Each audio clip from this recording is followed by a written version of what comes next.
शिव पुराण कैलाश संहिता में आपको भक्तों यति के अंत्येष्टि कर्म की दशाह पर्यंत विधि का वर्णन के बारे में बताऊंगा। इसको ध्यानपूर्वक सुनिए। सुनो, वामदेव जी बोले जो मुक्त यति है उसके शरीर का दाह कर्म नहीं होता, मरने पर उसके शरीर को गाड़ दिया जाता है। यह मैंने सुना है। मेरे गुरु कार्तिकेय आप प्रसन्नतापूर्वक यतियों के उस अंत्येष्टि कर्म का मुझसे वर्णन कीजिए, क्योंकि तीनों लोगों में आपके सिवा दूसरा कोई इस विषय का वर्णन करने वाला नहीं है।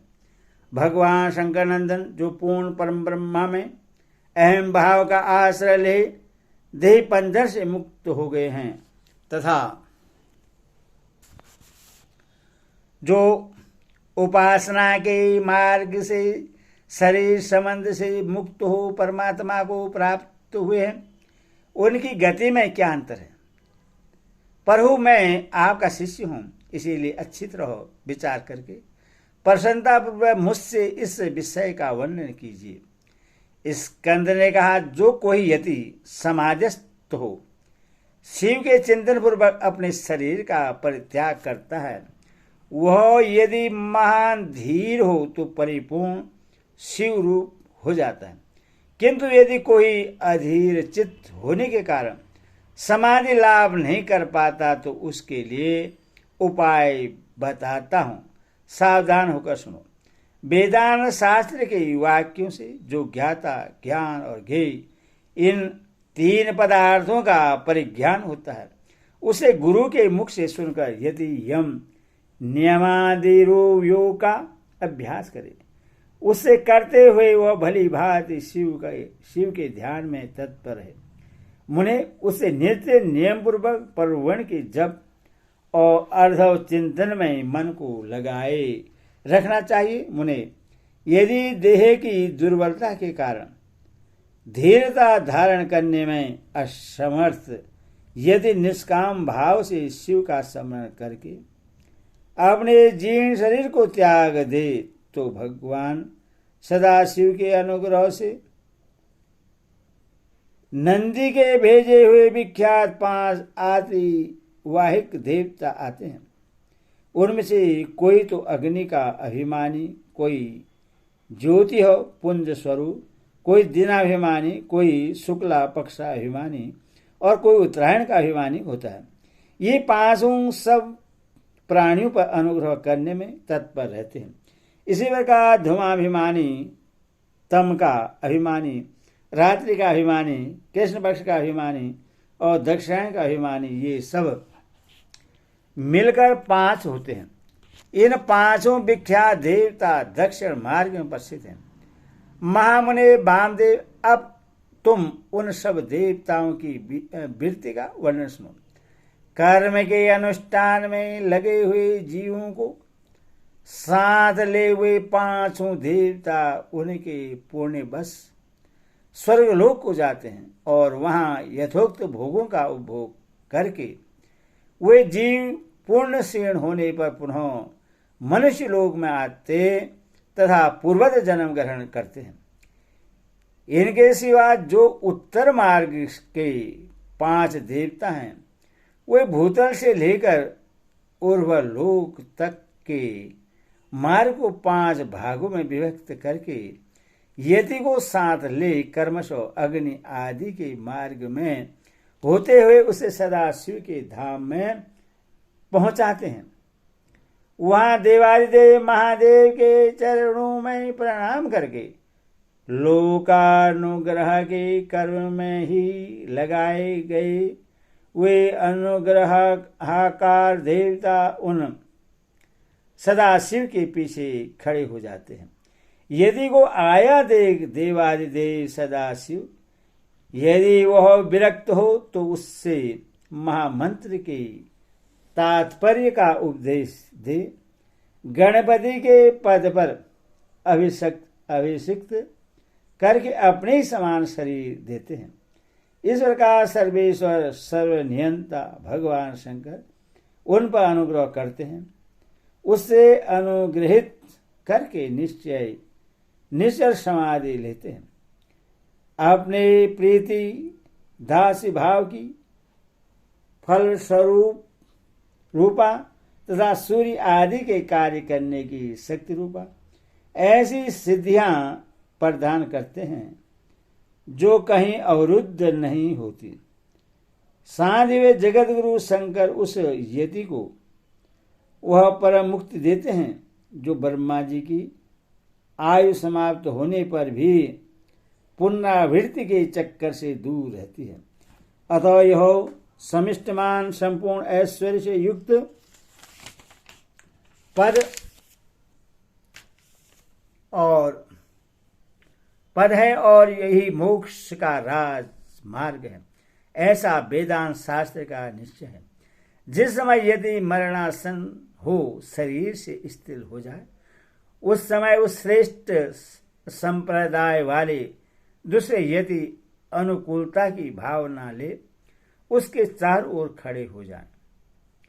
वे सब वहां कर्म प्रवण आदि वाक्यों का उपदेश दें, उनके तात्पर्य का सावधानी और प्रसन्नता के साथ सुस्पष्ट वर्णन करें तथा जब तक उसके प्राणों का लय न हो जाए तब तक निर्गुण परम ज्योति स्वरूप सदा शिव का उससे निरंतर स्मरण कराते रहे। सब यतियों का यहाँ समान रूप से संस्कार कर बतलाया जाता है। सन्यासी सब कर्मों का त्याग करके भगवान शिव का आश्रय ग्रहण कर लेते हैं, इसीलिए उनके शरीर का दाह संस्कार नहीं होता और उसके न होने से उनकी दुर्गति नहीं होती। सन्यासी के शरीर को दूषित करने वाले राजा का राज्य नष्ट हो जाता है, उसके गांव में रहने वाले लोग अत्यंत दुखी हो जाते हैं। इसलिए उस दोष का परिहार करने के लिए शांति का विधान बतलाया जाता है। उस समय न ऋणाय से लेकर न अमिव के भ्यो तक के मंत्र का विनित चित्त होकर जप करें, फिर अंत में ओंकार का जप करते हुए मिट्टी से देव यजन की पूर्ति करें। मुनीश्वरों, ऐसा करने से उस दोष की शांति हो जाती है। अब सन्यासी के शव के संस्कार की विधि बताते हैं। पुत्र या शिष्य आदि को चाहिए कि यति के शरीर का यथोचित रीति से उत्तम संस्कार करे। ब्राह्मण, मैं कृपा पूर्वक संस्कार की विधि बता रहा हूं, सावधान होकर सुनो। पहले यति के शरीर को शुद्ध जल से नहलाकर पुष्प आदि से उसका पूजा करें। पूजन के समय से रुद्र संबंधी इस चम का अध्याय और नव का अध्याय का पाठ करके रुद्र सूक्त का उच्चारण करें। उसके आगे संघ की स्थापना करके संगस्त जल से यदि के शरीर का अभिषेक करें।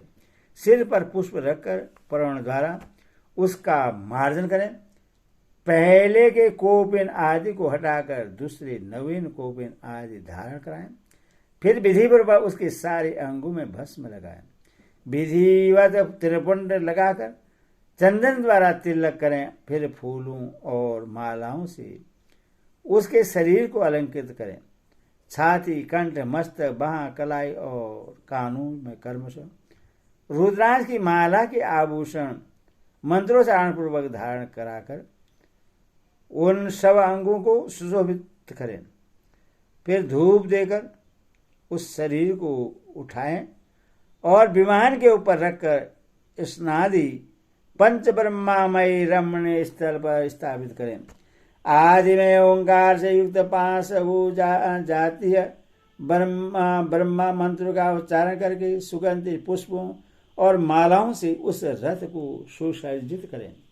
फिर नृत्य, भात तथा ब्राह्मणों के वेद मंत्रोच्चारण की ध्वनि के साथ ग्राम की प्रदक्षिणा करते हुए उस प्रेत को बाहर ले जाएं। तदनंतर साध गए हुए सब यति गांव के पूर्व या उत्तर दिशा में पवित्र स्थान में किसी पवित्र वृक्ष के निकट देव यजन गड्ढा खोदें। उसकी लंबाई सन्यासी के दंड के बराबर ही होनी चाहिए। फिर पर्वण तथा व्याधि मंत्रों से उस स्थान का प्रोक्षण करके वहां कर्मश और समी के पत्र और फूल बिछाएं। उनके ऊपर उत्तराग्र कुश बिछाकर उस पर योग पीठ रखें। उसके ऊपर पहले कुश बिछाएं। कुशों के ऊपर मृगचरम तथा उसके भी ऊपर वस्त्र बिछाकर पर्वण से ही सगो जातादि पंच ब्रह्मा मंत्र का पाठ करते हुए पंच गभीर के द्वारा उस शव का पोषण करें। तत्पश्चात रुद्र सूक्त तथा पर्वण का उच्चारण करते हुए शंख के जल से उसका अभिषेक करके उसके मस्तक पर फूल डालें। शिष्य आदि संस्कार करता पुरुष वहां गए हुए मृत यति के अनुकूल भाव रखते हुए शिव का चिंतन करता रहे। तदनंतर ओंकार का उच्चारण और स्वस्ति वाचन करके उस शव को उठाकर गड्ढे के भीतर योगासन पर इस तरह भिटाएं जिससे उसका मुख पूर्व दिशा की ओर रहे। फिर चंदन पुष्प से अलंकृत करके उससे धूप और गुंगुल की सुगंध दे।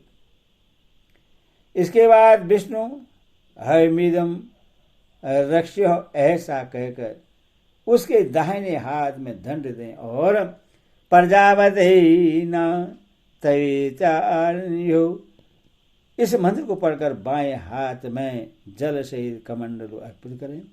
फिर ब्रह्मा यज्ञानम प्रथम इस मंत्र से उसके मस्तक को स्पर्श करके दोनों भवों के स्पर्श पूर्वक रुद्र सूक्त का जप करें। तत्पश्चात मानो महान तो हम इत्यादि 4 मंत्रों को पढ़कर नारियल के द्वारा यति की शव के मस्तक का भेदन करें। इसके बाद उस गड्ढे को पाट दें। फिर उस स्थान का स्पर्श करके अन्य चित्त से 5 ब्रह्मा मंत्रों का जप करें। तत्पश्चात यो देवानां प्रथम पुरस्तातः से लेकर तस्य प्रकृति लेनस्य यह परम स महेश्वर तक महानारायण उपनिषद के मंत्र का जप करके संसार रूपी रूप के भेषज सर्वज्ञ स्वतंत्र तथा सब पर अनुग्रह करने वाले उमा सहित महादेव जी का चिंतन एवं पूजन करें। पूजन की विधि यो है: 1 हाथ ऊंचा और 2 हाथ लंबे चौड़े एक पीठ का मिट्टी के द्वारा निर्माण करें। फिर उसे गोबर से लीपें। वह पीठ चौकोर होना चाहिए। उसके मध्य भाग में उमा महेश्वर को स्थापित करके गंध अक्षत सुगंधित पुष्प बेलपत्र और तुलसी दलों से उनकी पूजा करें। तत्पश्चात पर्वण से धूप और दीप निवेदन करें। फिर दूध और हवस्य का नैवेद्य लगाकर 5 बार परिक्रमा करके नमस्कार करें। फिर 12 बार पर्वण का जप करके प्रणाम करें। तदंतर ब्रह्मीभूत यति की त्रिवृत्ति के लिए नारायण पूजन बलिदान घृत दीप दान का संकल्प करके गर्त के ऊपर मेंढमय लिंग बनाकर पुरुष सूक्त से पूजा करके घृत मिश्रित पायस की बलि दे। घी का दीप जला पायस बलि को जल में डाल दें। तत्पश्चात दिशा विदिशाओं की कर्म से परवर्ण के उच्चारण पूर्वक ओम ब्राह्मणे नमः इस मंत्र से ब्रह्मीभूत यति के लिए शंख से 8 बार अर्घ्य जल दे। इस प्रकार 10 दिनों तक करता रहे। मुनिषेठ यह दशाहतक की विधि तुम्हें बतलाई गई। अब यतियों के एकादशाह की विधि सुनो। ओम नमः शिवाय। ओम नमः शिवाय।